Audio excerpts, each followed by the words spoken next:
Namaskar. Welcome to Nov was a community on ITV Gold. This is our weekly edition, and this Sunday, as we meet, we'll begin with this week with Padmashri Dr. Sudhir Parikh. We'll take you to Bali, Indonesia, glimpses of Prime Minister Modi's bilateral meeting as India assumed G20 presidency. We'll also share part of Prime Minister address to Indian diaspora in Indonesia. ITV Gold special report on event organized by Society of Indo-American Engineers and Architects, and a report from the literary festival organized by Indo-American Arts Council.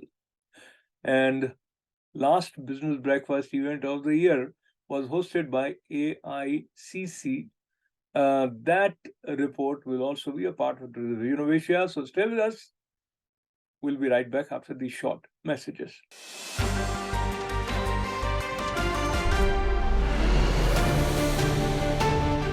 Welcome back. You're watching Vision of Asia as a community on ITV Gold.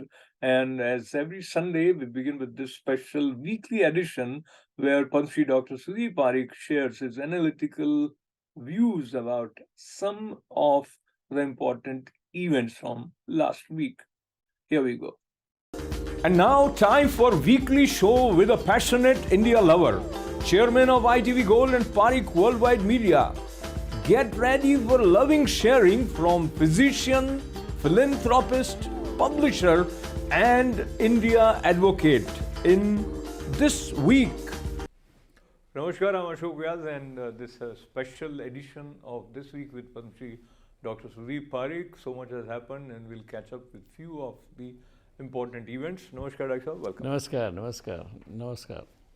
So, Dr. Sahab, are you overall disappointed, or you are happy the way results in US election this 2022 which we have seen? I think the result of this last week result shows that democracy is working.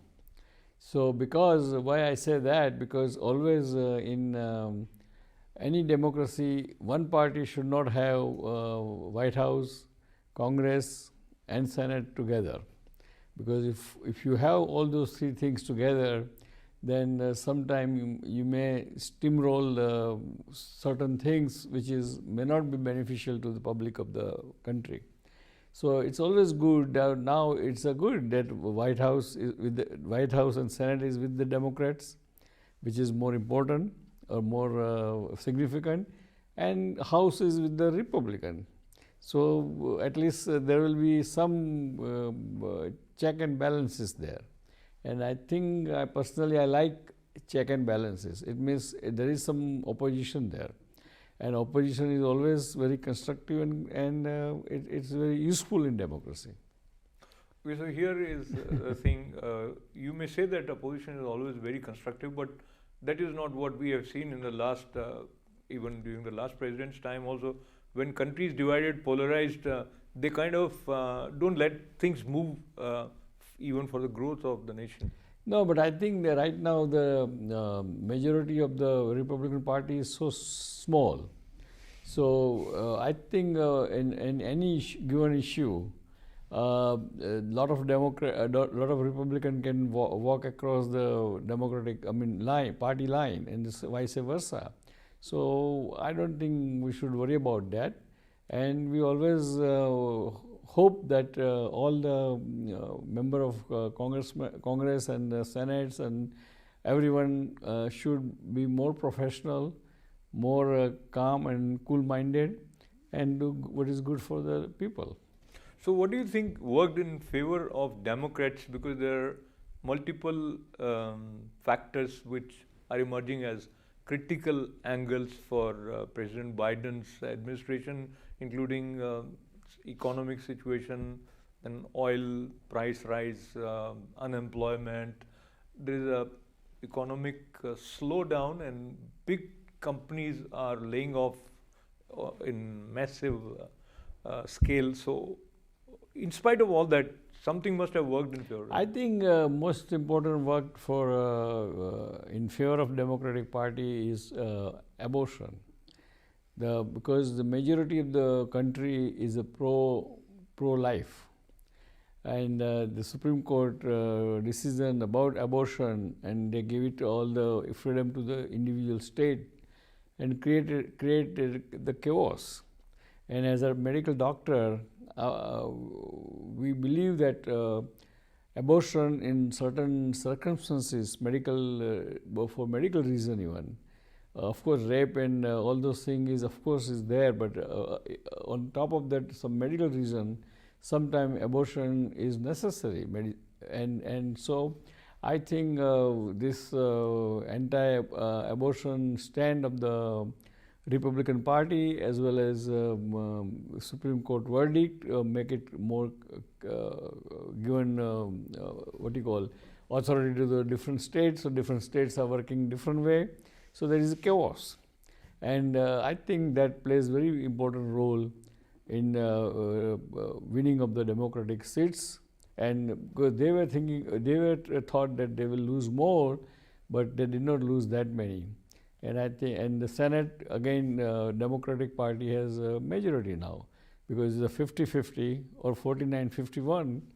So they have majority plus vice president. So I think White House is with the Democratic Party, Senate is with the Democratic Party, and Congress is with the slight majority of the Republican Party, which is in a way good. So every issue as supposed to be discussed and in democracy will be discussed. Wonderful. And another issue which many people were thinking would work very much against Democrats was their approach towards law and order situation, and on that front, references of defuncting of police, etc., and of course crime always you see it keeps on increasing, and you have seen a lot of cases of shooting in different parts, including New York, etc. So how do you see that reflects in the way people decide who to vote? Well, again,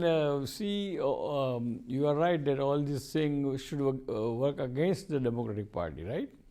But it did not work. That's what you are asking me question. Why it did not work? Yes. Because always election is local and on local issue.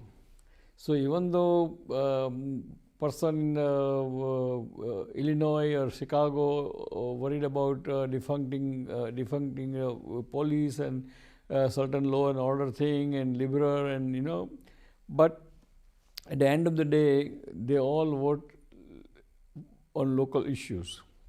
What is important locally, taxes, property tax, and all those things. So that's why I think you cannot go in general that there is more crime or there is more illegal immigration.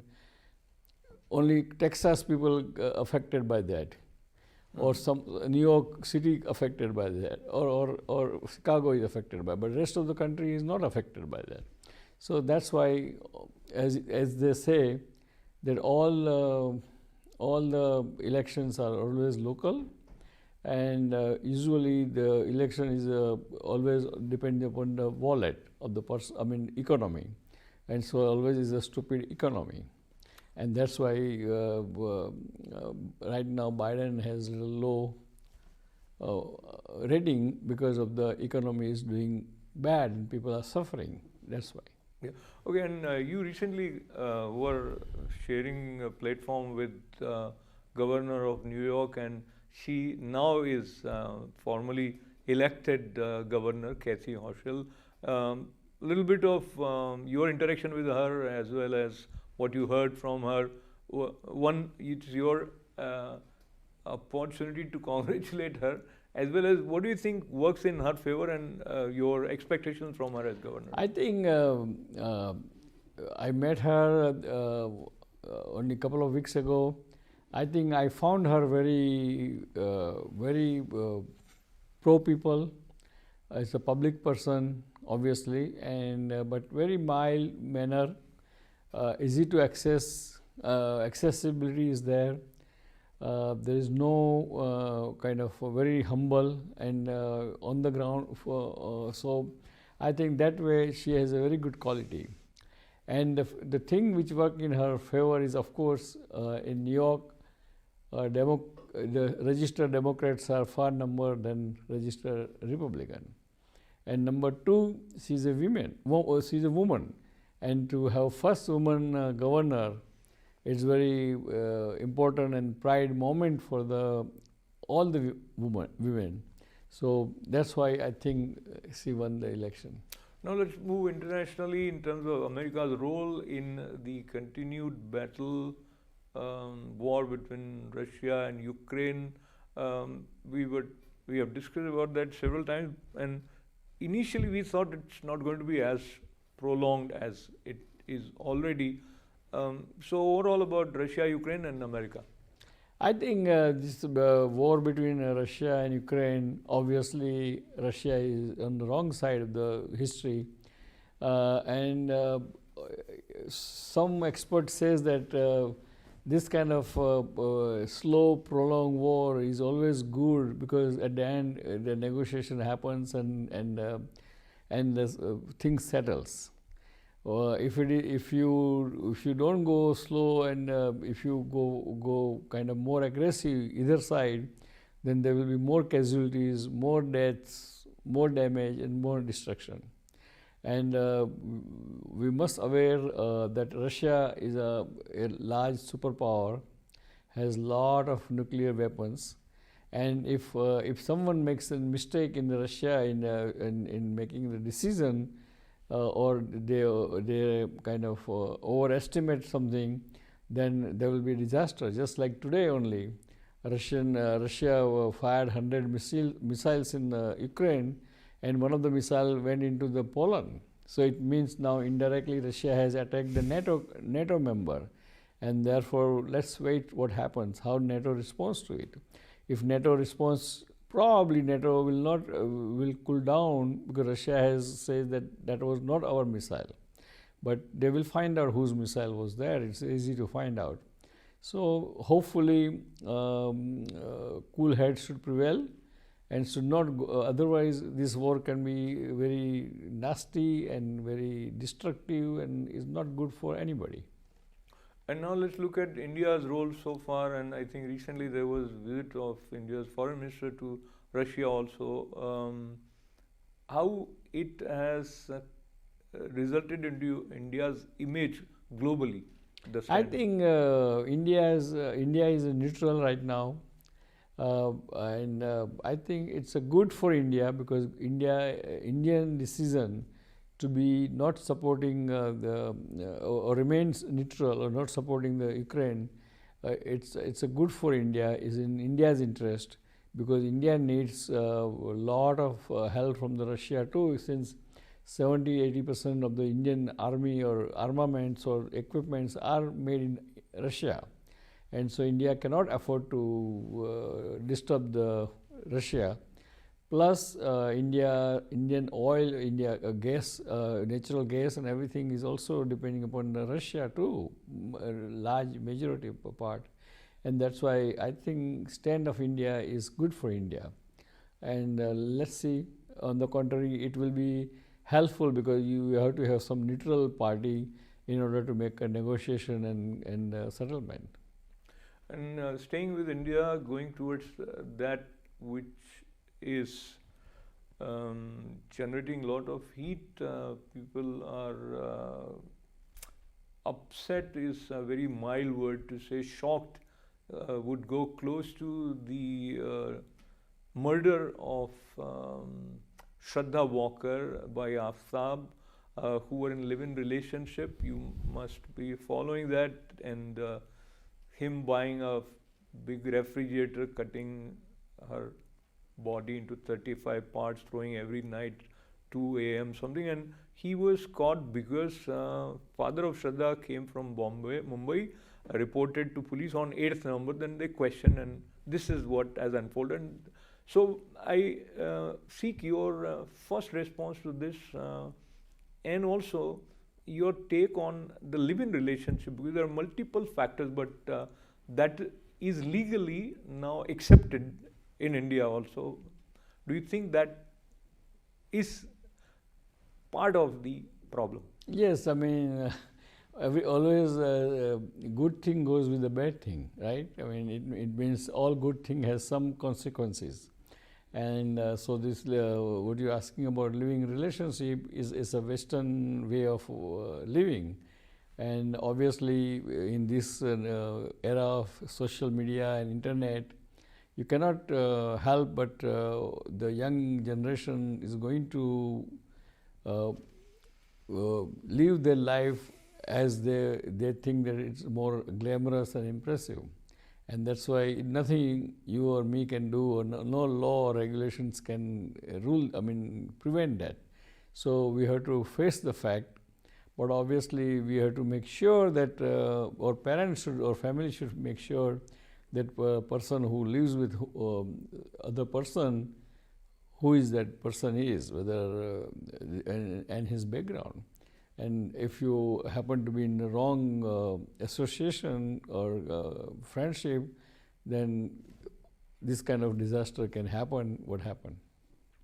Moving forward, dating apps are also resulting into a lot of associations among strangers and different, and that is growing. There are many dating apps which many youngsters and of course elders are using in India.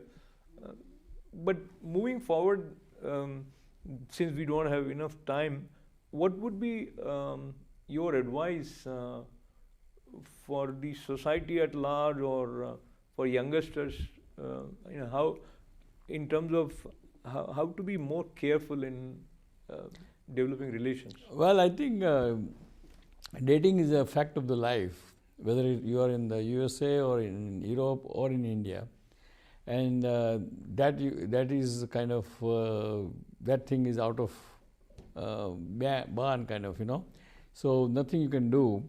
But obviously when your child, your daughter or son is dating to someone, you must as a parents, directly or indirectly, must figure it out that the other party and their background, they're what we call in Hindi or in the Indian language, quote unquote sanskar. And if you figure it out that, and if you find something unusual, then you should try to prevent that dating. Absolutely.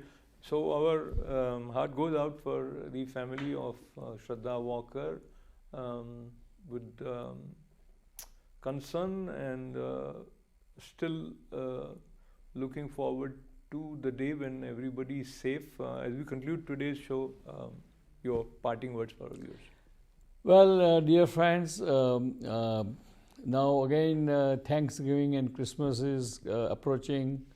That's another festivity or festivals, festival months. So enjoy yourself, be happy, be merry, and love each other and respect each other.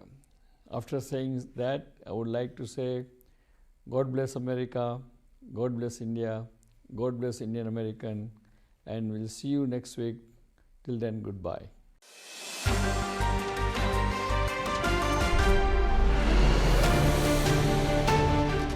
As everywhere where Prime Minister goes, he connects with NRIs. So at Bali, Indonesia, while he was addressing people of Indian origin, he talked about the significance of self-reliant Bharat, because that also includes vision for global good. Here's a part of his address. साथियों, 2014 के पहले और 2014 के बाद के भारत में बहुत बड़ा फर्क जो है,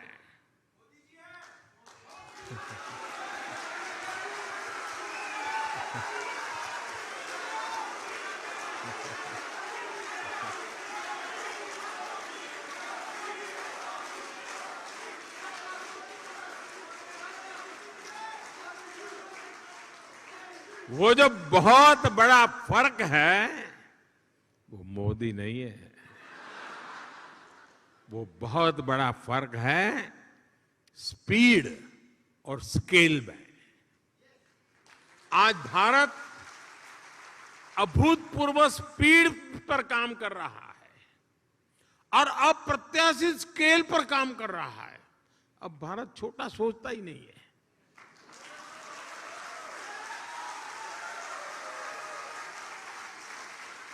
स्टैच्यू बनाएगा तो दुनिया में सबसे बड़ा, स्टेडियम बनाएगा तो दुनिया में सबसे बड़ा।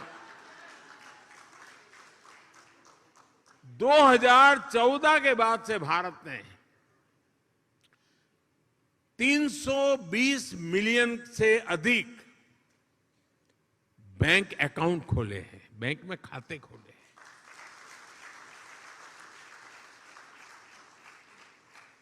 इसका मतलब ये हुआ कि अमेरिका की कुल जनसंख्या जितनी है उतने हमने बैंक खाते खोले हैं।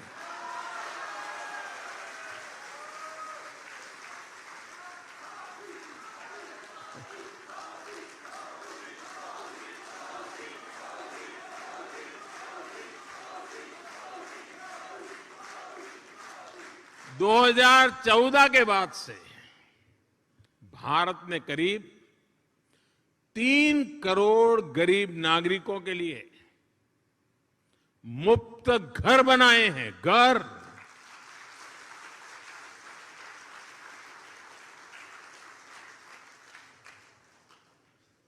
और घर ऐसे नहीं बनता है, जब घर मिल जाता है ना तो इंसान रातों रात लखपति बन जाता है। और जब मैं 3 करोड़ घर की बात करता हूं, उसका मतलब क्या है? इसका मतलब यह है कि ऑस्ट्रेलिया के परिवार को नहीं, ऑस्ट्रेलिया के हर नागरिक को घर मिल जाए, इतने घर बनाए हैं।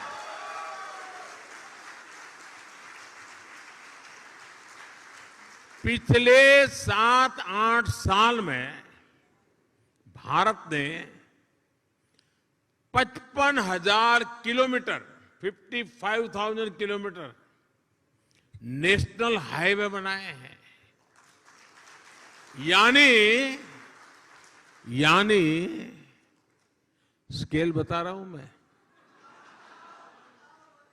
पूरी धरती के लगभग 1.5 चक्कर लगाने के बराबर है।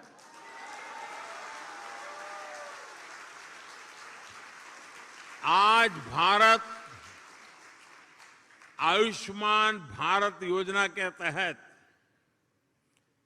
जितने लोगों को 5 लाख रुपए तक के मुफ्त इलाज की सुविधा दे रहा है, 5 लाख रुपए तक अगर उसका मेडिकल बिल 1 साल का बनता है तो जिम्मा सरकार उठाती है। इसका बेनिफिट कितना लोगों को मिलता है? 5 लाख रुपए तक की मेडिकल सुविधा जो मिलती है वो पूरे यूरोपियन यूनियन की कुल आबादी से ज्यादा लोगों को मिलती है।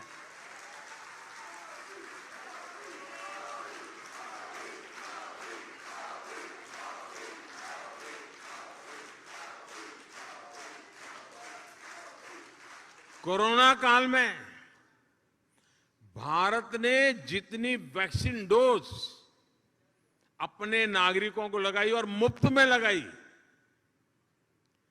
वो जो वैक्सीन डोज है ना, उसकी अगर मैं संख्या का हिसाब लगाऊं तो अमेरिका और यूरोपियन यूनियन उन दोनों की कुल आबादी जो है उससे 2.5 गुना ज्यादा डोज हमने हिंदुस्तान में लगाए।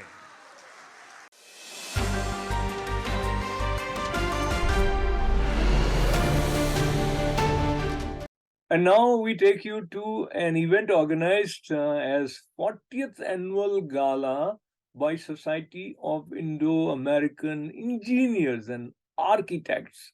It was hosted at Pier 16 in New York. The goal of SIAEA is to organize and unite in fellowship.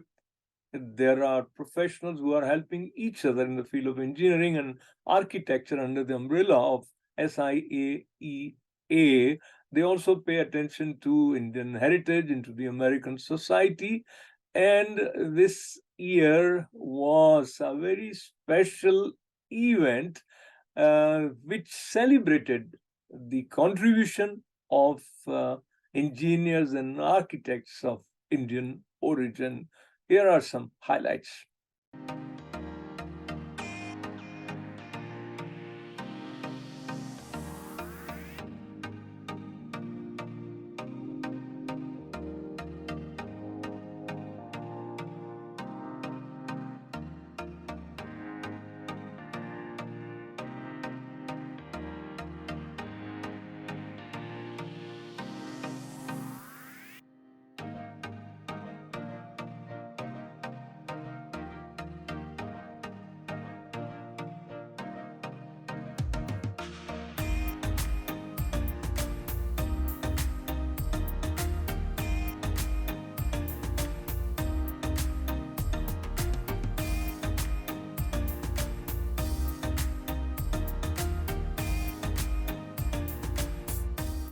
Good evening, everybody.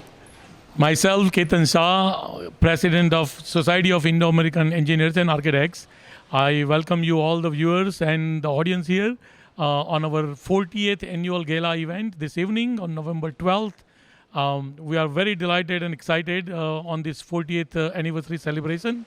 Some of the dignitaries we are going to join us this evening, inclusive of keynote speaker Gordon Tung, Honorable Consul General Randir Jishwal, we have Honorable Ruth Hassel, former senator. We have Will Flores and John Rooney from Gilban and STV. We will have Jennifer Rajkumar, Assembly Member, New York State. And we will have Jamila Glenn, the Vice President of Empire State. We have about 600 plus guests this evening. It's a fantastic event. We're going to honor the 10 honorees who have done the distinguished achievement in the industry in design, engineering, consulting, construction. We also going to provide the scholarships, and we just going to rock. We can't wait. So thank you all. I have along with me past President Mihir Patel, Gala co-chair Chitra, and Emil Patel, President-elect. So I'm going to give it to Chitra, Emil, and Mihir to say a few words. Thank you all. Thank you very much. Very happy to be here, and welcome to the SIA's 40th annual gala. It's a very special event, made even more special since we're meeting after the pandemic. So we'd like to welcome all of you over here. We are honoring many of the people that make us proud to be in the profession of engineering and architecture and construction. And we'd like to celebrate with you. So please join us, and it's going to be a great evening. Thanks. Good evening. I'm Mihir Patel. I'm the past president, and this is our 40th annual gala.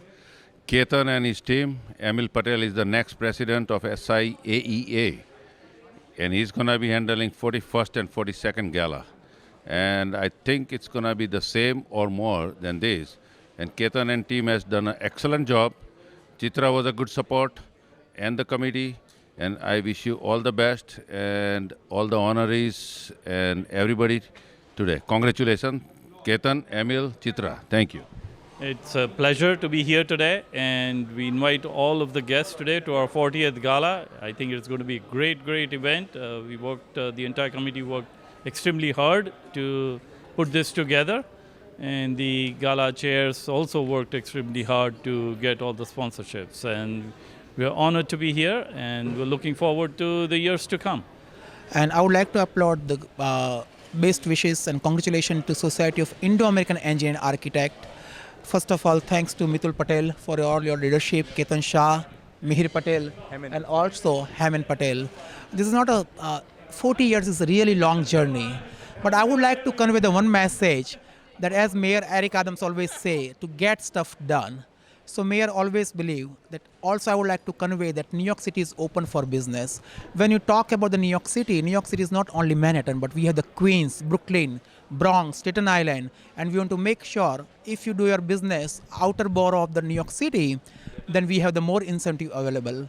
If you are ready to expand your business, if you want to open up your business, please feel free to reach out to us. And again, I would like to thank Society for honoring me today. Thank you. Good evening and welcome to our 40th gala. This is our past president, Mihir Patel. My name is Nayan Parikh. I'm also past president. Society of Indo-American Engineers and Architects is a great organization. always been putting a lot of work together for young engineers who come from India, those who do their master's here. We help them. Good evening, friends. My name is Hemant Patel. I'm a treasurer for Society of Indo-American Engineers and Architects. We are having our 40th gala here at Pier 60 today in New York City.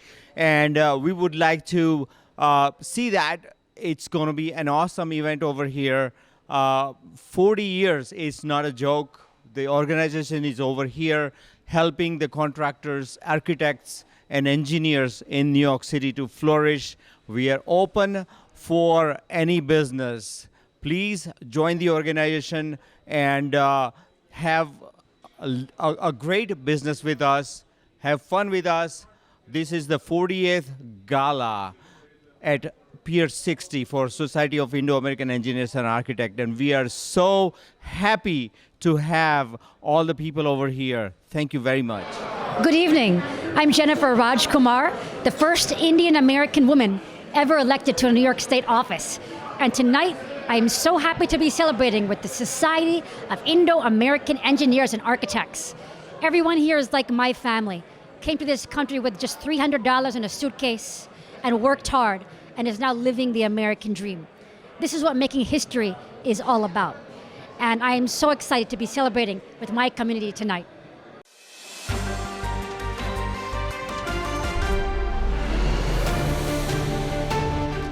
Indo-American Arts Council is tirelessly working to feed the artistic craving of not just New Yorkers, but those who come to participate in various events organized by this council.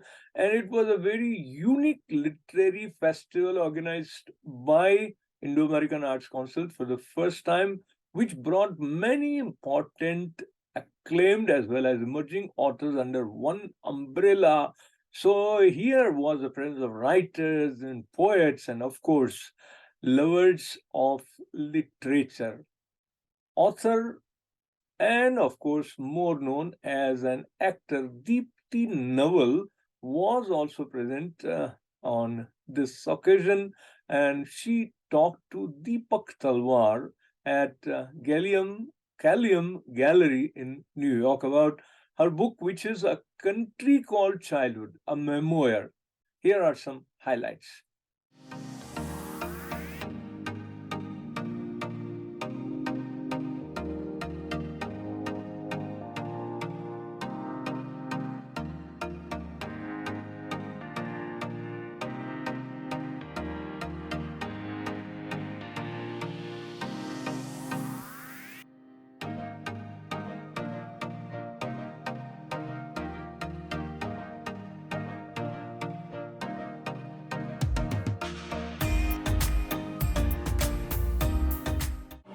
For 2 days in New York City, 20 plus authors, writers, and poets came together to celebrate the biggest Indian literature event, the annual Indo-American Art Council's Literature Festival.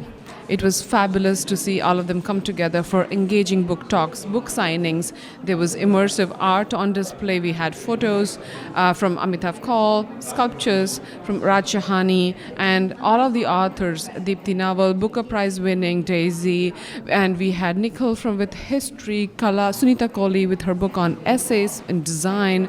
There was something for everybody. We had Nahid come in, Monica, and Namrata Patel with fiction. We had children's literature going on with Ritu Khoda, Mirat Rehan, Priya, and we had a poetry session curated by Ravi Shankar.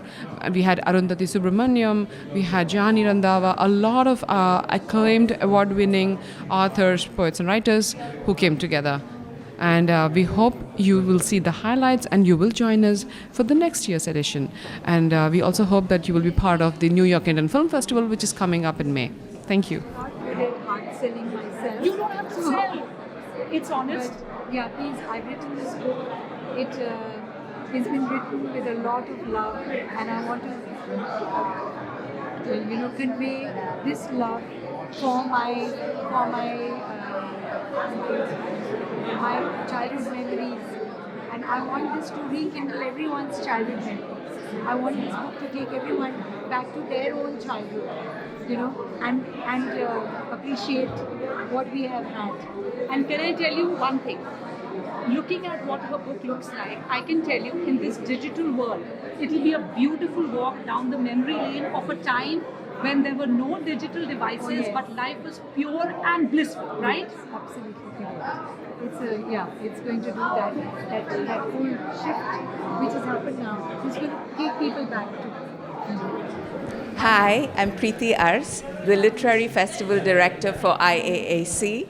This was our first literary festival after COVID, and I have to say it's been a huge success. And I do hope, viewers, that you will watch our online programs. They're still available. And please, next year, come and join us. You won't be disappointed. Hello, I'm Rakesh Kaul. I'm Vice Chairman of the Indo-American Arts Council. We're at the Kalem Gallery, where we are celebrating the grand finale of India at 75 with a 2-day literary festival. Our team has brought together 40 authors and poets from all over the world, and their stories take you on journeys that are wondrous. It's a very energizing experience for the hundreds of folks who have come to listen to these great, great writers, artists.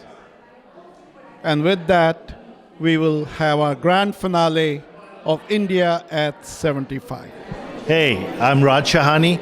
These are my sculptures. We are at the Indo-American Arts Society Lit Festival, and we just got over with a talk by Dipti Naval. Very impressive. I wish you guys were all here. This has been one of the most incredible literary festival. We've had some really, really, really good talks, chats, and has opened our eyes. We'll have another one next year. Indo-American Arts Council is always in the forefront to bring to America the Indian context of art, literature, movies, and everything. So please keep up with us and come and look at what we're doing over here. It's just incredible. Thank you.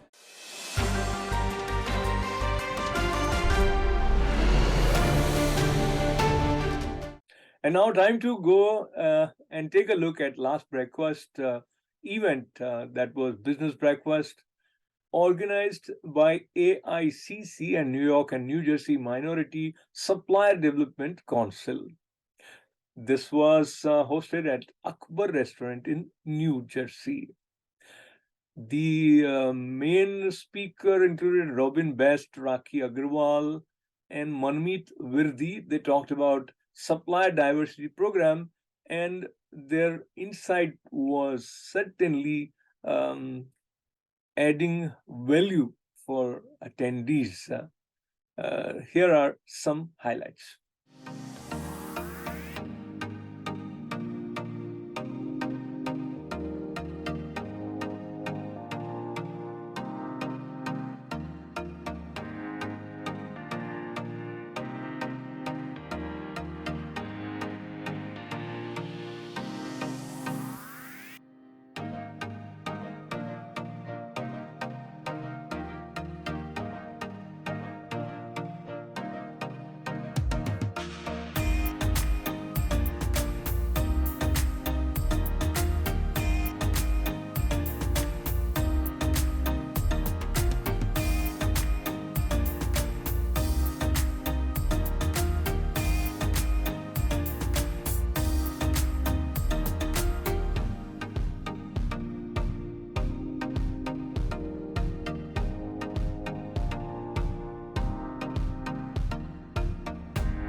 Hi, thank you ITV for covering the event. We had really a very good, successful breakfast event. The Chamber is really doing wonderful things, the Asian Indian Chamber of Commerce. My name is Rajiv. I'm the President of the Chamber. We have a great board and we are doing really great things. So please come on board, join us for our breakfast events.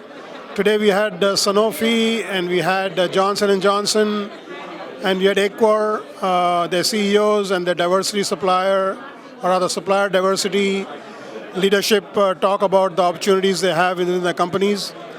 So it's really a great networking event. Please join the chamber, see the energy, and become a part of it. You can check out our website at www.aicc.net, or you can reach out to any of us or send us an email, diversity@aicc.net. Thank you. Hi, good morning. My name is Manmeet Virdi. I'm co-CEO of Acor Healthcare and Acor Technologies. I'm here today at AICC event. This is the Asian Indian Chamber of Commerce. Basically, it's interesting to see a lot of good speakers, a lot of entrepreneurs which are here trying to get into and utilize the supplier diversity program. At Acor, we have been very successful with the supplier diversity. We have been able to make a mark in a lot of large pharmaceutical companies. From the time we started utilizing that space, even though the sales cycle is longer, but the relationship building takes us a long way, right? The company has been growing. Acor today, we are one of the largest healthcare staffing companies in US, and we feel with the relationships and the clients and the success we are having with these customers will continue to go up the path and be in the top 10 staffing companies within US. Thank you again. Hi, my name is Rakhi Agarwal. I'm Head of Supplier Diversity and Risk at Sanofi. And I'm very happy to be here today at AICC breakfast event where we are talking about how small and diverse businesses can improve relationship with corporations. So it's a great event, very good turnout. I've met quite a few people, business owners, entrepreneurs here who are excited about the opportunity and who are excited about the opportunity to do business with Sanofi. So happy to engage whatever I can do to make sure that we are growing, the impact on society that we live in, right? So Sanofi is very committed to respecting human rights and to support diversity and inclusion, and supporting diverse supplier is one of our core goals under our D&I platform. So happy to engage, and feel free to reach out to me. My email is rakhi.agarwal@sanofi.com. Happy to engage and take the conversations further. And thank you for having me and inviting me here today. Hi, my name is Nimitha Sethi. I'm here at the AICC Breakfast Series. I would say this is such an amazing event. Wonderful speakers. We had Robin Best from Johnson & Johnson. We had Rocky from Sanofi. We had Manmeet from Acor. They did an amazing job speaking to all of us. Very relevant conversations for small business owners and minority business owners. Everyone has to check it out next time. It was a great event. Thank you very much, everybody. And thank you, Rajiv, for putting it together, and the entire board of the AICC. Bye-bye. Hi, my name is Komal Dangi. I'm Director Supplier Diversity for AICC. We are trying to host a breakfast series for supplier diversity. We have seen a great turnaround with respect to the corporates and the vendors. We are here to create a level play field for all vendors, and we would like to have support from all the corporates to make this event a success. Thank you. My name is Timothy Burdan. I'm a business opportunity specialist with the Small Business Administration. Any other information? I primarily focus on the 8A Business Development Program, but I can our team at the New Jersey District Office, we have an excellent team that can provide assistance in lending for capital, counseling and training, and of course the various certifications through the SBA. Happy to be invited to this event. It was a pleasure getting to hear from the other speakers about their success stories and the entrepreneurial spirit across New Jersey, and for the Asian Indian Chamber of Commerce. And I appreciate the opportunity to come back next year and speak to the group. Good morning. My name is Harry Mehta. I represent here today Asian Indian Chamber of Commerce. We had a successful event today, which ended up meeting many companies, small companies, talking to large corporations as Johnson & Johnson and Sanofi, and other companies as well. This is our third event which happening in New Jersey, and 4 other events are coming up. Check out our website at aicc.net, and you will be able to register and participate in upcoming events to grow your business. As a chamber, we will help you support and make you meet with all the companies whom you would like to for making your business grow. Once again, we are looking forward to you guys to join us for our events, upcoming events. And my name is Harry Mehta. I'm from a company called Radiant Heritage. We do cyber security compliance, assurance, and assessment management as well.